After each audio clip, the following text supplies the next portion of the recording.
Hi, Steve Stine from guitarzoom.com here, and today we're going to be talking about 4 concepts to make your arpeggios sound smoother.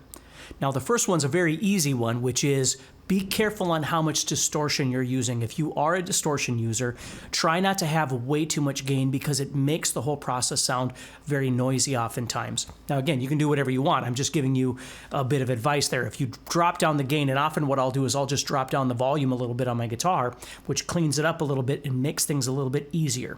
So with that in mind, let's go to number 2. Number 2 is you want to develop your fretting hand motion.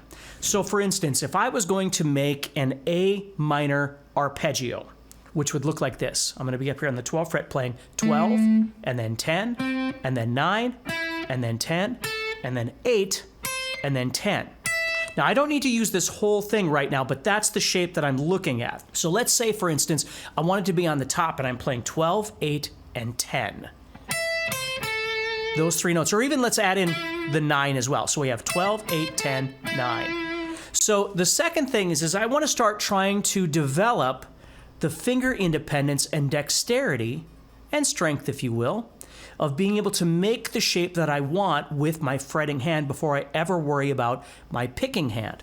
So if I wanted to play the entire shape, I would want to get comfortable with being able to move my fingers independently and accurately to the string that they're going to be utilizing, right? The string and the fret. So that's one thing to practice, and this is a great thing that you can do if you're sitting around the house and you're watching TV or something like that. You know, your guitar doesn't need to be plugged in. You can just practice this over and over and over, developing the finger independence and dexterity, and of course the accuracy. So that's a very, very, very important part of this. So number 3, would be bringing in the guitar pick. Now, let's say, for instance, I was just going to be on the top 2 strings to show you a very simple example of this. So if I was going from 10 to 12, or excuse me, 10 to 8, and then to 12, the trick to being able to play an arpeggio that moves or cuts through the strings is being able to play each string very smoothly with the guitar pick. If we think about when we play scales, you know, we're playing multiple notes on each string. When we play a chord, we're strumming through everybody like this, playing one note on each string. And that's really what an arpeggio is this, maybe a combination of this every once in a while, but certainly this, where we're playing all these notes like this. Now, if I played that chord and did this, it'd take a long time to get through the chord. I wouldn't be strumming, I'd be picking. So a lot of times with an arpeggio, what you can do is a combination of those 2 things. So when I'm going from this 10 to this 8, instead of going with the guitar pick, what I can start learning how to do is just like when I was strumming that E chord, I can learn to push through these 2 strings without stopping, okay? Like this, like a chicken picking, you know, grabbing food or something like that. We don't want to do that. We want to push through like this.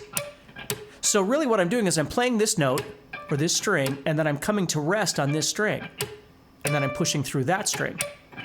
I'm not stopping in the center and then continuing on like this.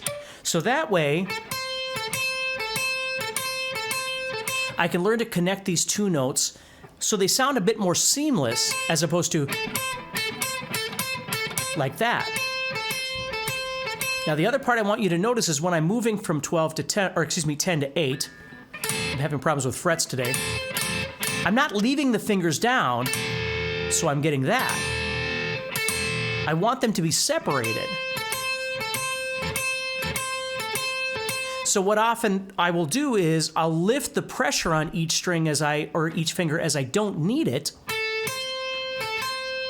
So I'm swapping the pressure of each one of these fingers. So the pick is pushing through. Okay, the other thing I'm doing is deadening out the strings so they're not making unwanted noise, including all the ones up here.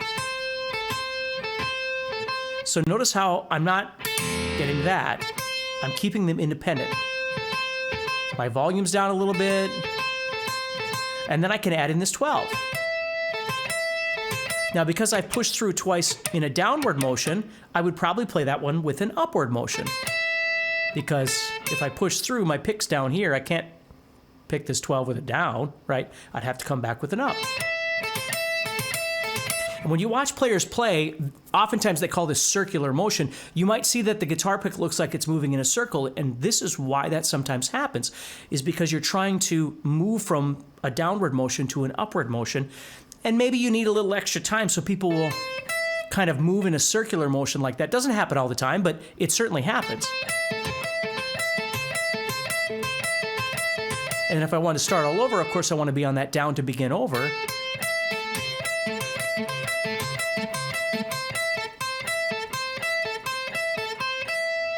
Okay, and then the last thing, step number 4 for me is whenever you need to utilize some sort of a slur or legato style playing, become aware of that. Become aware of what feels most comfortable to you. So for instance, if I was playing this particular arpeggio and I wanted to go back to this 8 here, to that 8, I'd have down, down, up, and then what am I going to do with this one? Well, what I like to do with it is play it as a pull-off.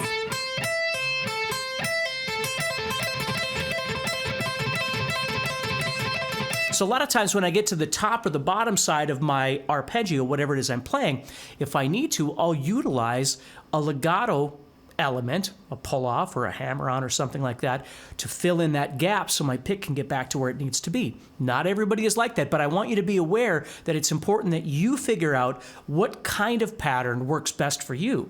So for instance, if I was adding in another string, so I was playing 9, 10, 8. Well, now I would push through all 3 of these. There's my up, and then my pull-off.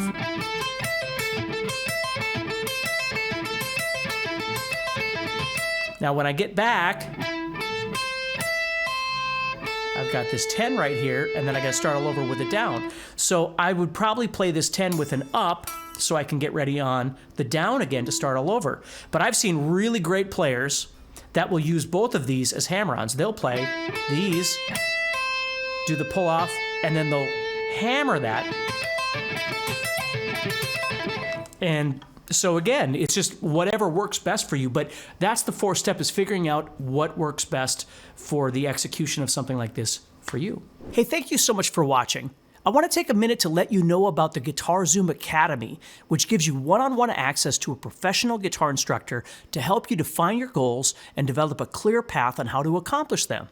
To learn more about the Academy and how it works, go to guitarzoom.com/academy or check out the link in the description. Thank you so much.